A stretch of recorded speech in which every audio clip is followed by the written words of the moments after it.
네, 우리 하이델베르크 교리문답 오늘 62, 63문입니다. 주보를 참조하시기 바랍니다.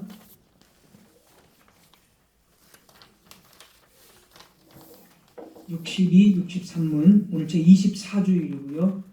62, 63문 62문을 제가 먼저 읽겠습니다. 우리의 선행은 왜 하나님 앞에서 의가 될 수 없으며 의의 한 부분이라도 될 수 없습니까?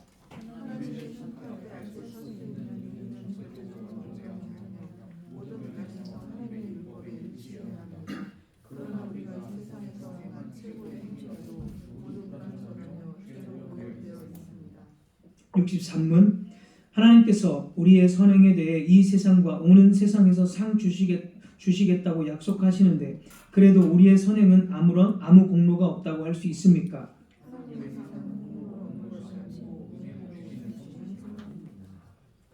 아멘. 네, 오늘 우리의 선행에 대해서 이제 말씀을 듣겠습니다. 지난주에는 우리는 예수 그리스도께서 우리를 대신하여 자신의 피를 흘려 이루어 주신 순종 때문에 마치 우리가 순종한 것처럼 여김을 받아서 우리는 이제 더 이상 정죄받는 위치가 아니라 의인으로 인정받는 그런 신분이 되었다라고 말씀을 드렸습니다. 자, 이제 의인이 되었는데 그렇다면 이제 우리가 행하는 이 모든 선행들, 우리가 하나님의 교회를 위해서 또 지체들을 위해서 섬기고 또 헌신하고 또 살아가면서 이웃들에게 하는 모든 선한 말과 행동들, 이 모든 것들은 그럼 우리가 어떻게 이제 생각을 해야 되는가? 오늘 그래서 우리의 선행에 대해서 말씀을 드리려고 합니다. 세 가지를 좀 말씀을 드리겠습니다. 첫 번째로 먼저 이제 선의 그 개념, 선이 무엇인가를 좀 말씀드리겠습니다. 첫 번째, 하나님께서 인정하시는 선이 되려면 적어도 세 가지 면이 바람직해야 합니다. 선의 정의, 선의 개념이 무엇인가? 그거에 대해서 말씀드리면 세 가지 면에서 선이 바람직해야 된다라는 것이죠. 첫 번째는 우리가 행하는 이 선이 동기가 선한가를 살펴봐야 됩니다. 동기가 선한가. 자, 성경에 따르면 그 동기는, 우리가 행하는 이 선의 동기는 성경에 따르면 믿음에서, 하나님을 사랑하는 관계에서 나오는 것이어야 합니다. 그것이 선입니다. 로마서 14장 23절. 로마서 14장 23절. 믿음을 따라 하지 아니하는 것은 다 죄니라. 자, 선이라는 것은 그냥 우리가 착한 일을 했다고 해서 하나님께서 그걸 선으로 인정하시는 것이 아니라 하나님을 사랑하는 믿음, 하나님과의 바른 관계 속에서 나오는 그것이 선으로 인정됩니다. 그러니까 동기가 바람직한 방향이 되어야 하는 것이죠. 자기 자랑을 위해서 선을 행한다. 벌써 동기가 틀렸기 때문에 선이 아닙니다.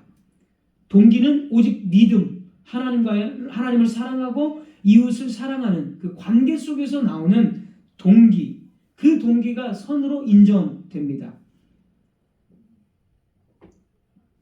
세상 사람들이 진짜 하나님을 사랑하는 그 관계 속에서 착한 일을 하겠습니까? 세상 사람들이 기부를 막 많이 하는데 그렇지 않잖아요. 그냥 이웃을 향해서 그냥 하는 건데 그것은 하나님과의 관계가 아니라, 믿음이 아니라 사회가 좀 더 따뜻해야 되고 우리가 늘 그냥 교육받는 일반적인 차원에서 따뜻한 세상을 만들기 위해서 그렇게 하는 것이기 때문에 믿음에서 나오는 것이 아니기 때문에 하나님이 인정하는 선은 될 수 없다는 것입니다.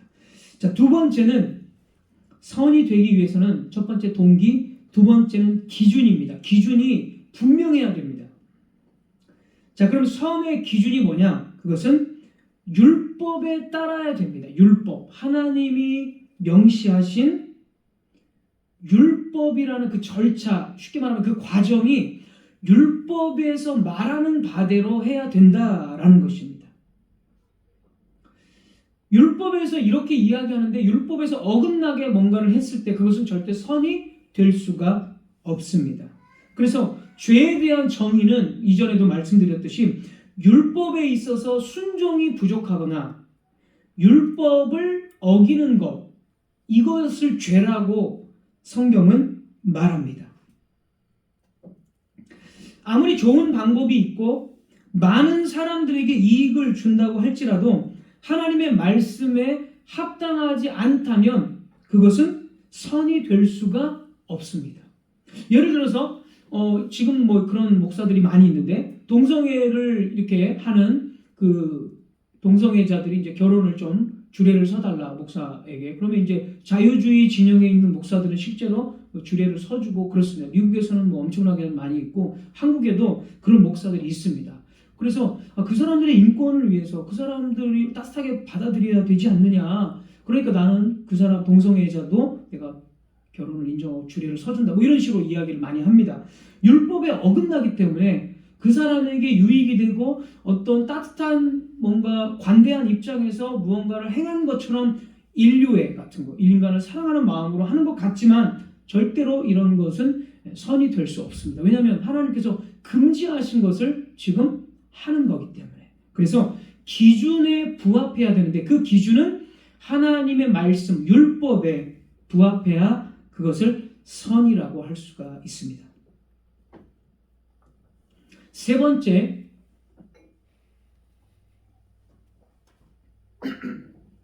선의 기준은 목적이 올바라야 합니다. 목적. 올바른 동기, 올바른 기준. 세 번째, 올바른 목적을 향해 있어야 된다라는 것입니다. 자, 그러면 선을 행하는 목적이 뭐냐? 성경은 하나님의 뜻과 영광입니다.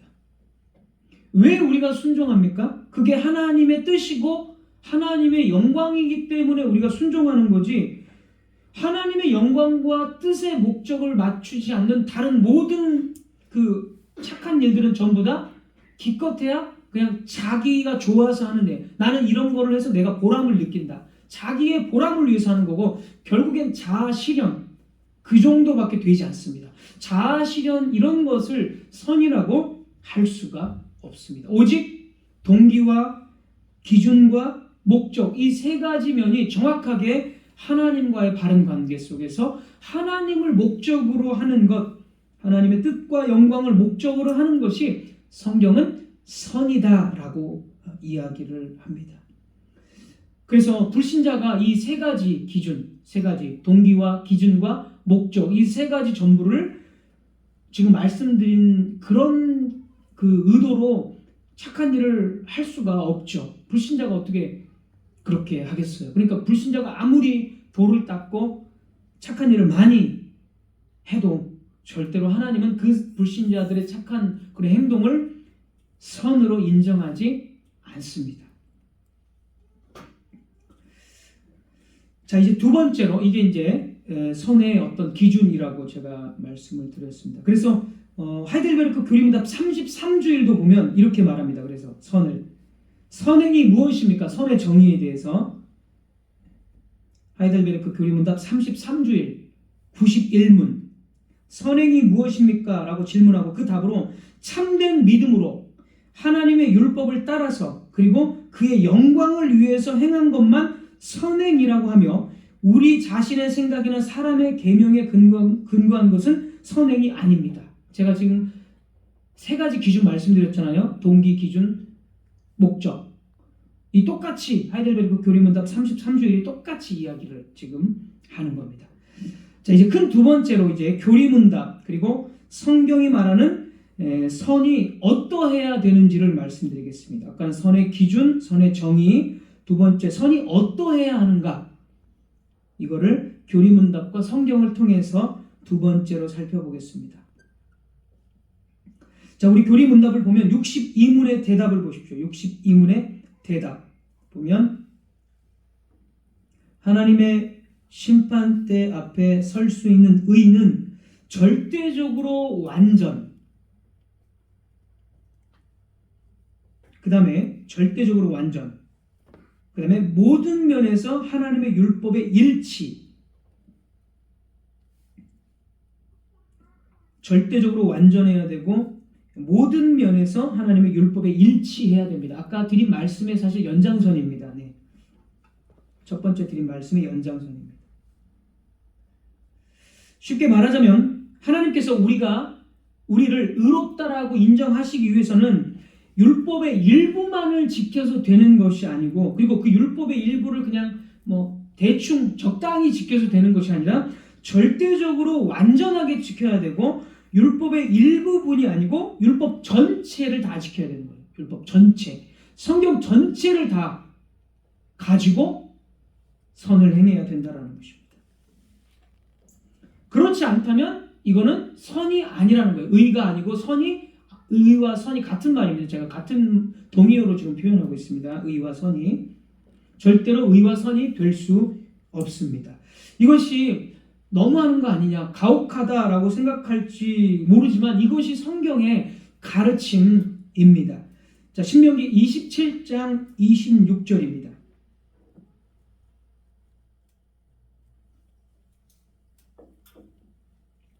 신명기 27장 26절. 이 율법의 말씀을 실행하지 아니하는 자는 저주를 받을 것이라 할 것이요 모든 백성은 아멘 할지니라. 신명기 27장 26절. 여기서 이제 지금 우리가 가지고 있는 성경 개역 개정인데요. 개역 개정은 그냥 말씀을 이렇게 했습니다. 단수로. 하지만 실제로는 복수입니다. 복수. 말씀들. 원문은 복수입니다.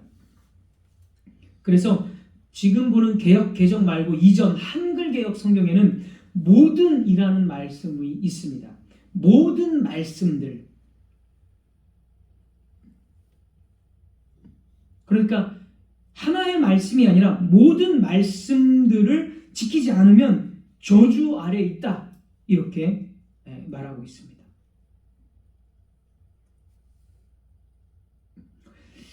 그리고 나서 하나님께서는 이 말씀을 하신 다음에 너희들은 아멘 해야 된다라고 말씀을 하십니다. 그러니까 여기서 이렇게 또 조금 뉘앙스를 보면 이 모든 것을 지켜야 될 때 그 인간의 입장에서는 아니 그걸 어떻게 모든 걸 다 지킵니까? 라고 약간 하나님께 반론을 제기할 수 있습니다.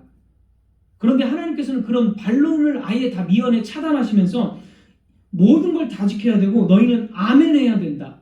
이 말에 쉽게 얘기해서 토달할 수 없고 절대적으로 완전한 거니까 완전히 지켜야 되니까 너희는 그냥 아멘으로 순종해야 된다. 이렇게 지금 하나님께서 말씀을 하고 계십니다. 모든 백성은 아멘 할지니라.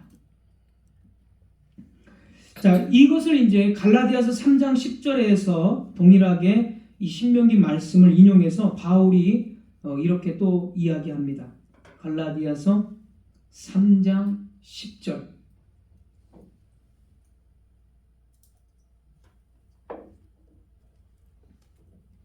무릇 율법 행위에 속한 자들은 저주 아래에 있나니 기록된 바가 이제 신명기 아까 27장 26절인가요? 그 말씀을 인용하는 거예요. 바울이 기록된 바 누구든지 율법책에 기록된 대로 모든 일을 항상 행하지 아니하는 자는 저주 아래에 있는 자라 하였습니다. 자, 여기서 이제 모든이라고 바울은 또 분명히 말하죠. 그러니까 이 구약 성경을 잘 살려서 모든이라는 말을 분명히 넣었습니다. 모든이라는 것은 하나의 율법이 아니라 온 율법을 다 말하는 것이고 항상이라고 또 합니다. 바울은 항상. 이것은 잠시 또는 어느 순간이 아니라 살아있는 모든 순간을 뜻합니다. 모든 시간, 모든 우리의 생애 가운데 하나님의 율법을 다 지켜야 그게 바로 하나님 앞에 의롭다함을 인정받는 것입니다. 야고보서 2장 10절 11절도 또 같은 말을 합니다. 야고보서 2장 10절 11절.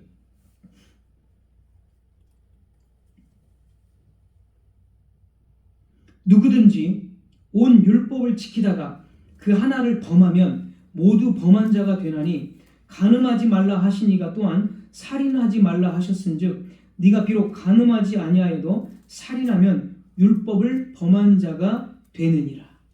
네. 하나 지켜서는 안 된다는 거예요. 다 99% 다 지켜도 하나를 안 지키면 그거는 온 율법을 다 안 지키는 것과 같다. 라는 것이죠.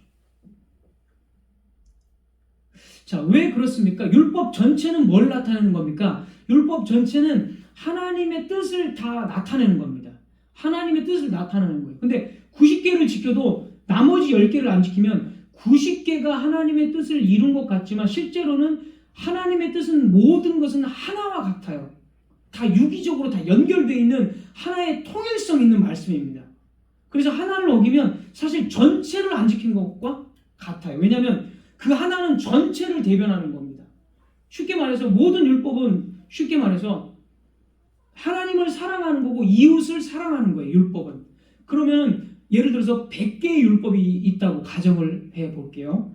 100개의 율법에서 하나를 딱 띄어갔을 때 그 하나는 뭘 나타내요? 궁극적으로 하나님을 사랑하고 이웃을 사랑하는 겁니다. 그러니까 이 하나는 100개 전체를 대변하고 있어요. 이 100개 전체는 하나님 사랑과 이웃 사랑을 다 말하고 있어요. 그러니까 99개를 지켜도 하나를 범하면 하나 속에는 이미 전체가 포함되어 있기 때문에 하나님의 뜻을 다 안 지키는 것이 됩니다. 그래서 다 지키다가 하나를 어겨도 하나님의 이 뜻에는 부합하지 않습니다. 그래서 모든 걸 항상 다 지켜야 합니다. 자, 우리 인간에서 누가 율법을 정말 하나도 빠짐없이 모든 순간에 누가 지킬 수 있겠습니까? 단 율법의 받침 하나라도 인간은 지킬 수가 없습니다. 그래서 어느 누구도 인간은 절대로 자신 스스로 율법을 지켜서 행위로 하나님 앞에 의롭다함을 받는 사람은 없습니다. 자, 예수님을 여러분 한번 보십시오. 예수님을 보면 예수님이 얼마나 완전하게 율법을 지켰는지를 알 수가 있어요. 자, 인간은 안 되지만 예수님은 철저하게 하나님의 의에 합당하게 오셨고 사셨고 죽으셨습니다. 자, 주님은 율법 아래에 나셨습니다. 갈라디아서 4장 4절. 자, 주님이 왜 율법 아래에 나셨습니까? 율법을 지키기 위해 나신 거예요. 주님께서는. 갈라디아서 4장 4절. 때가 참에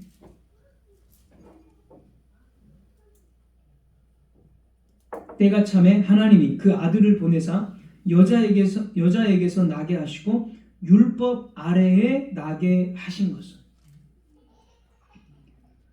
예수님이 율법 아래에 나셨다는 것은 율법에 철저하게 복종해야 하는 위치에 있다라는 뜻입니다.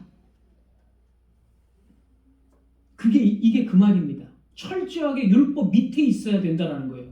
근데 여러분 생각해 보세요. 예수님은 누굽니까? 율법의 창시자죠. 사실은 하나님이시니까. 율법 위에 있는 분이고 율법을 가지고 심판하는 분인데 그 예수님이 율법 아래로 오셨어요. 율법에 복종되려고 철저하게 율법에 복종하는 삶을 살기 위해서. 그래서 예수님이 세례 받잖아요. 사실 예수님 세례 받을 필요가 없습니다. 예수님 죄가 있어야 세례를 받죠. 근데 세례를 받으셨어요. 이게 똑같은 말이에요. 율법 아래에 있다는 것을 드러낸 거예요. 세례 받았다는 것을. 모든 우리 하나님 백성들이 다 세례를 받아야 하듯이 예수님도 죄인으로 취급당해서 율법 아래에서 세례를 받으신 겁니다.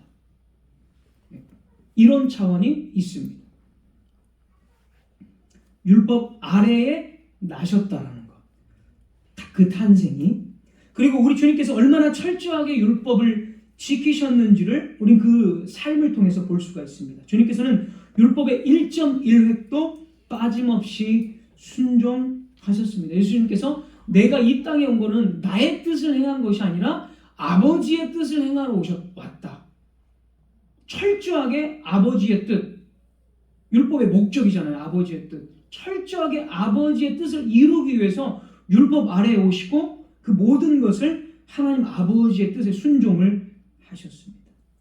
주님은 그 모든 율법들을 친히 다 가르치시고 설명하시고 사람들에게 율법의 정신, 하나님 사랑, 이웃 사랑을 온 힘을 다해서 몸소 또 실천하셨습니다.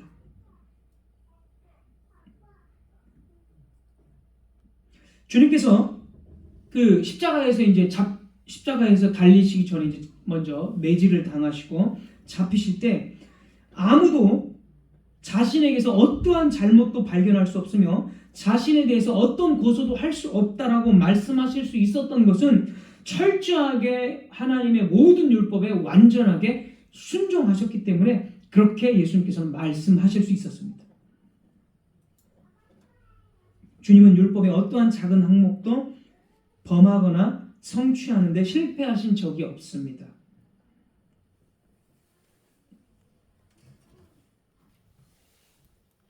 죽음을 볼까요? 예수님의 죽음.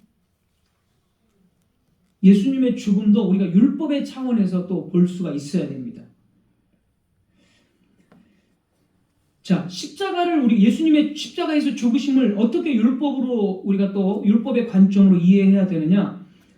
십자가에서 예수님의 십자가 위에서 일어난 일은 하나님의 아들이신 우리 예수님께서 사람의 죄를 위해서 율법이 정한 대로 형벌을 받으신 겁니다.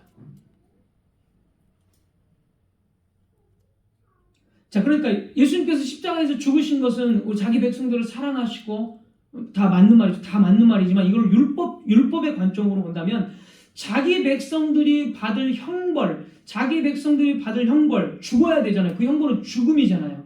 율법으로 말하면 죽는 거예요.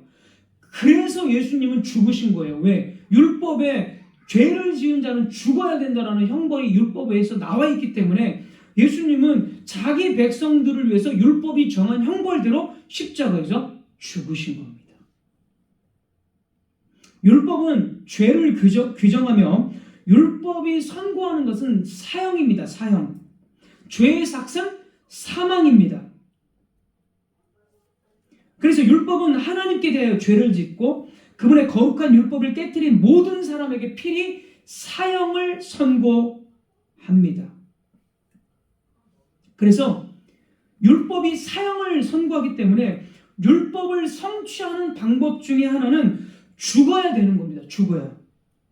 예수님께서 죽으신 이유는 율법이 선고하는 그 사형을 성취하기 위해서 죽으신 거예요.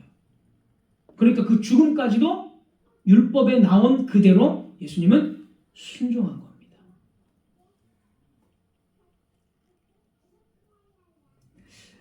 예수님께서 마태복음 5장 17절에도 또 이렇게 말씀하셨습니다. 마태복음 5장 17절. 내가 율법이나 선지자를 폐하러 온 줄로 생각하지 말라. 폐하러 온 것이 아니요 완전하게 하려 함이다. 완전하게 성취하러 오셨다라고 예수님은 말씀하셨고 죽으심으로 율법을 다 성취하셨습니다. 하나님께서는 우리를 용서하심에 있어서 당신께서 율법으로 정하신 형벌을 집행하지 않으신다면 우리를 결코 용서하시지 않습니다. 그것은 하나님의 거룩한 성품과 모순되는 것입니다. 율법에서 분명히 죄는 반드시 죽음으로 처벌돼야 한다고 말씀하셨기 때문에 예수님의 죽음은 이 율법의 형벌이 그리스도께 집행된 것입니다. 자, 그래서 절대적으로 완전하고 모든 것을 다 지키는 것이 바로 율법으로서 의를 얻을 수 있는 것이지만 인간은 어느 누구도 그렇게 할 수 없고 오직 예수님만이 그렇게 하셨다는 것입니다. 마지막 세 번째. 그러면 이제 우리가 행하는 선행은 이제 어떻게 되는 것입니까? 이렇게 우리가 행하는 선행은 그럼 뭡니까? 이 부분을 말씀드리겠습니다. 63문은 이렇게 묻습니다. 63문으로 넘어가면 63문. 하나님께서 우리의 선행에 대해서 이 세상과 오는 세상에서 상 주시겠다고 약속하시는데 그래도 우리의 선행은 아무 공로가 없다고 할 수 있습니까? 이렇게 질문을 하고 이제 대답을 합니다. 자, 교리문답 63문은 분명히 상을 이야기합니다. 보상. 선행을 하면 분명히 상이 있다는 거예요. 이것은 성경에서 가져온 겁니다. 예를 들어서 마태복음 5장에서 11절, 12절 보면 마태복음 5장 11절, 12절 다른 구절들도 많이 있지만 분명히 우리에게 상을 주신다라고 말합니다. 마태복음 5장 11절, 12절 제가 읽겠습니다. 나로 말미암아 너희를 욕하고 박해하고 거짓으로 너희를 거슬러 모든 악한 말을 할 때에는 너희에게 복이 있나니 기뻐하고 즐거워하라. 하늘에서 너희의 상이 큼이라. 분명히 선을 행한 것에 대해서 하나님께서는 상을 주십니다. 자, 그러면 이제 그 상이 그러면 뭡니까? 그 대답을 보십시오. 63문의 대답. 63문의 대답.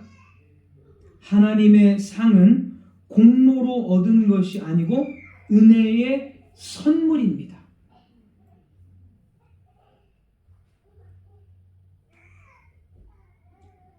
자, 우리가 선행을 합니다. 그 선행을 하는 것은 우리의 공로는 아니다. 하나님께서 주시는 은혜의 선물이다. 우리가 믿음도 은혜로 받고 구원도 은혜로 받고 구원받은 자가 선행을 행합니다. 선행, 헌신하고 선행해요. 이 모든 것도 다 은혜의 선물이다라고 지금 성경이 말하고 있습니다. 이 한마디의 대답이 모든 공로주의, 상급주의, 우리가 예전부터 많이 들었던 상급, 공로주의, 행위주의, 상급주의를 단번에 다 박살냅니다.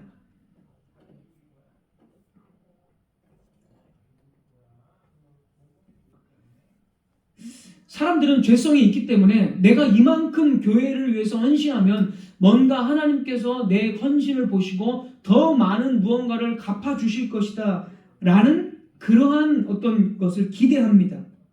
그런데 지금 오늘 교리 문답의 대답은 우리가 하는 모든 선행은 보상이 있긴 있는데 보상이 없다는 게 아니에요. 보상이 있기는 있는데 그게 내 공로 때문에 주는 보상이 아니라 이것조차도 하나님의 선물이다라고 이야기합니다.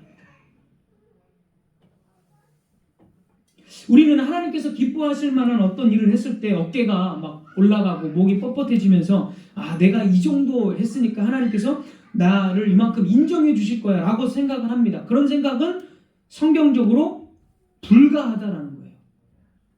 내가 무언가를 행했습니다. 그런데 무언가를 행한 것조차도 은혜의 산물이라는 거예요. 은혜의 산물, 은혜의 선물.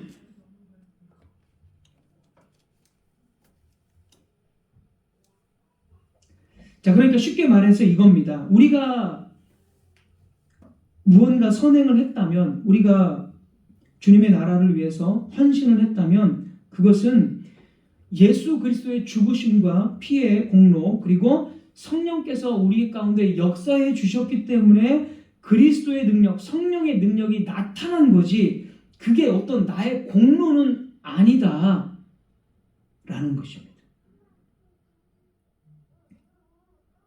그러니까 여러분 보십시오. 내가 행한 것이 아닌데 주님께서는 내가 행한 것이 아닌데 그럼에도 불구하고 상을 준다고 이야기합니다. 얼마나 자비롭습니까? 얼마나 주님의 은혜가 드러납니까? 인간은 뭔가를 행했을 때 뭔가 인정받을 거야. 하나님께서 뭔가 나를 인정해 주시고 더 뭔가를 더 주실 거야. 이렇게 인간의 본성은 그런 생각을 하는데 그러면 여기에는 하나님의 은혜가 없어집니다. 왜냐하면 자기 행위가 있으니까 하나님이 이만큼 주셨다고 생각한다면 은혜도 있지만 자기 행위가 들어갑니다. 그러니까 행위 플러스 은혜예요.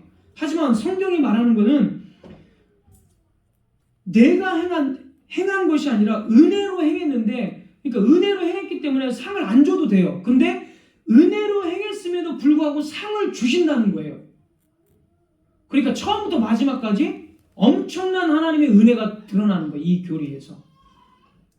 처음부터 마지막까지 모든 것이 하나님의 은혜라는 것을 지금 교리문답이 또 성경이 이야기를 하는 겁니다. 여러분 잘 구분하십시오. 왜 이게 엄청난 은혜인지. 하나님이 하시도록 한 거잖아요. 내 일을 하나님이 하도록 한 거예요. 그러니까 상을 안 줘도 됩니다. 그렇죠? 하나님이 역사해서 한 거니까. 근데 하나님이 거기에 또 보상을 주신대요. 이게 은혜가 아니면 뭡니까? 이게 은혜라는 거예요. 여러분 이해되시겠죠? 그래서 그 빌립보서에서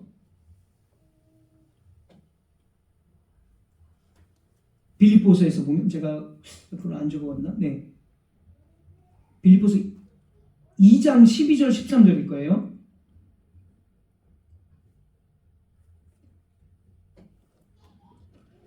아무튼 여러분 찾아보세요. 하나님께서 내 마음속에 소원을 두시고 행하게 하셨다.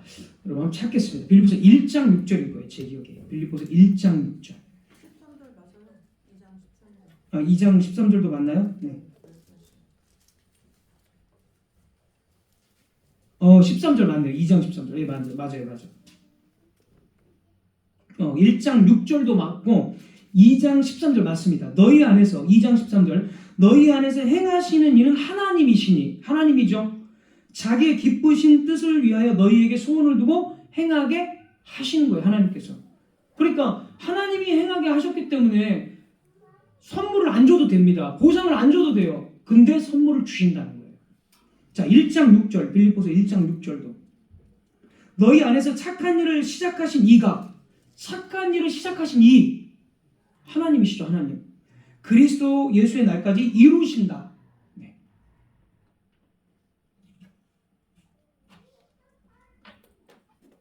그러니까 엄청난 은혜의 교리입니다. 이게.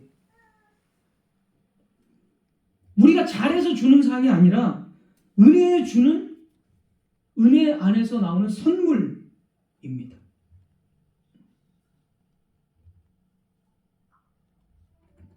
그래서 예수님께서 이렇게 말씀하십니다. 예수님께서 누가복음 17장 7절에서 10절.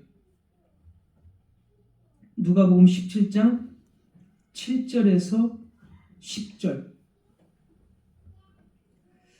제가 읽겠습니다.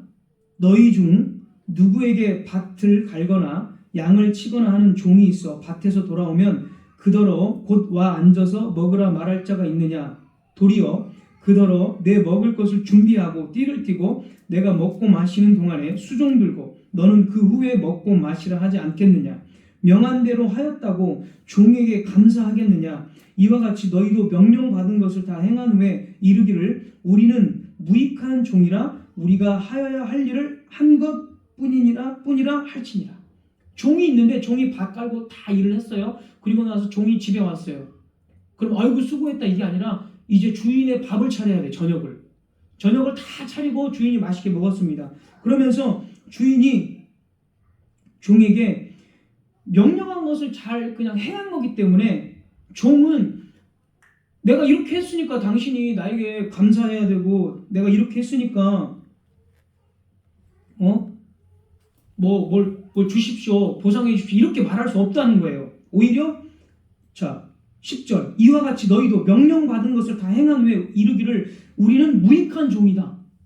우리가 이걸 다 선행을 다 해도 우리가 할 수 있는 것은 뭐냐면 우리는 무익한 종입니다. 왜? 성령께서 그걸 하게 하셨고 은혜를 주셨고 한 것뿐이니까 마땅히 할 일을 했을 뿐이니까 우리는 그냥 무익한 종이다 이렇게 말하는 거예요. 예수님께서.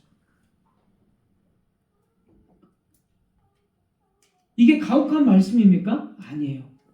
철저하게 하나님의 은혜를 드러내는 말씀입니다. 그럼에도 하나님은 상을 또 주시겠다고 약속을 하셨습니다.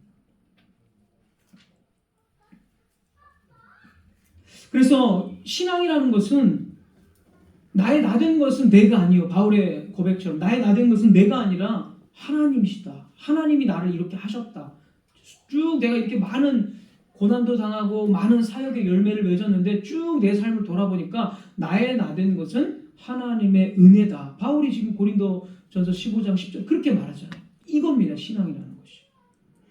절대 여기에 인간의 행위, 내가 돈이 많아서 교회를 내가 건축하는데 이만큼 했습니다. 그 돈을 누가 주셨냐는 거예요. 하나님이 주신 것이고 하나님께서 역사하셔서 준 것뿐인데 내가 이만큼 돈을 냈으니까 이 교회는 내가 더 주인 행세를 하고 이런 게요. 성립될 수 없다는 거예요. 실제로 역대상 29장에서 다윗이 그렇게 말해요. 엄청나게 다윗이 성전을 지을 때 엄청난 예물을 드립니다. 엄청나게 드려요. 이 다윗이. 그러니까 이렇게 말해요. 드리고 나서 역대상 29장 14절 나와 내 백성이 무엇이기에 이처럼 즐거운 마음으로 드릴 힘이 있었나이까 모든 것이 주께로 말미암았사오니 우리가 주의 손에서 받은 것으로 주께 드렸을 뿐입니다. 제가 말씀드린 거랑 똑같죠. 받은 거를 하나님께서 주셔서 그 받은 게 너무 많으니까 너무 감사해서 이거를 또 이제 하나님께 드리는 것뿐인데 그래서 나는 무익한 종이고 절대로 내 공로가 아니다. 다윗도 그렇게 이야기하고 신약의 예수님도 이야기하고 사도들도 다 그렇게 이야기를 하고 있습니다. 그러니까 공로주의는 이 기독교 안에는 없는 거예요. 로마 교회가 말하는 공로는 완전히 다 잘못된 거고 특별히 이제 로마 교회랑 거의 비슷해져 가는 한국 교회 새벽 기도를 빠지지 않으면 하나님이 더 큰 은혜를 주신다.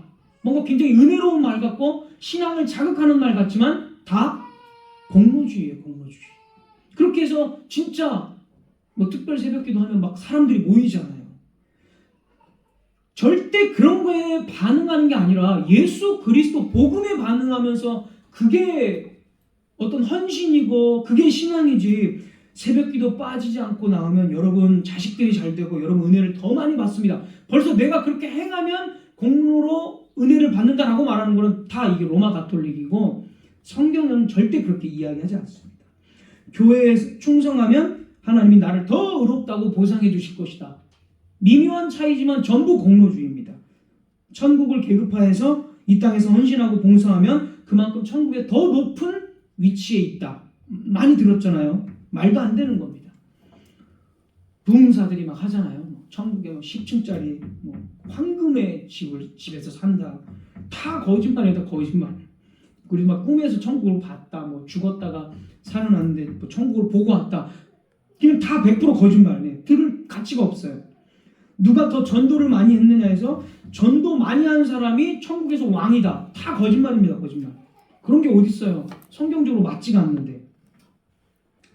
등등 우리가 항상 들었던 이러한 가르침들은 전부 로마 교회와 같은 거고 잘못된 성경에서 전혀 오히려 정말 하나님의 은혜를 인간의 어떤 그 행위로 바꿔버리는 악한 교리입니다.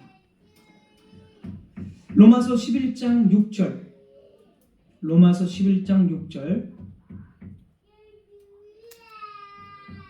만일 은혜로 된 것이면 행위로 말미암지 않음이니 그렇지 않으면 은혜가 은혜되지 못하느니라.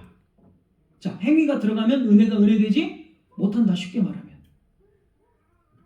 못하는 거예요. 은혜가 안 되는 거예요. 그래서 성경은 철저하게 하나님의 은혜만 드러내지 거기에 단 1%라도 인간의 공로를 집어넣지 않습니다.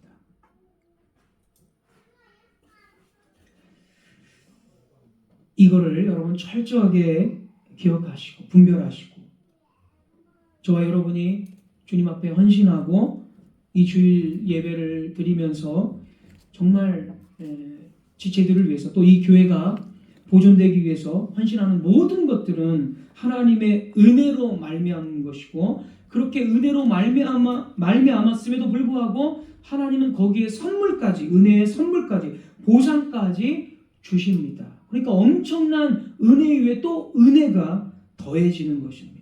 그래서 이 선행을 통해서 우리는 오직 은혜의 하나님만을 찬양하는 것입니다. 인간의 공로는 내 어떤 공로, 내 자랑 절대로 할 수 없습니다. 바르게 신앙생활을 하는 사람은.